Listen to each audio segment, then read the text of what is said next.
পদত্যাগ না করে প্রধান উপদেষ্টাকে নির্বাচনী রোডম্যাপ দেওয়ার দাবি জানিয়েছেন বিএনপি চেয়ারপারসনের উপদেষ্টা জয়নুল আবদিন ফারুক। দুপুরে প্রেস ক্লাবে অপরাজেয় বাংলাদেশের আয়োজনে জাতীয় নির্বাচন বানচালের ষড়যন্ত্র রুখে দাঁড়াও দেশবাসী শীর্ষক সমাবেশে তিনি এই দাবি জানান। উপদেষ্টা আসিফ মাহফুজ আলম ও জাতীয় নিরাপত্তা উপদেষ্টা খলিলুর রহমানের পদত্যাগের দাবিও জানান তিনি।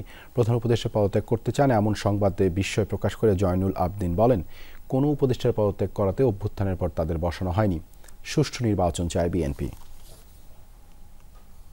আপনাকে কেন বসিয়েছিলাম 9 মাস, আপনি কি সেই পথে এগোতে পেরেছেন? আমরা তো চাই না আপনাদের পদত্যাগ, আমরা তো আপনাদের বসিয়েছিলাম বাংলাদেশের মানুষ যেই জন্য আন্দোলন করেছে, একটি নির্বাচনের জন্য।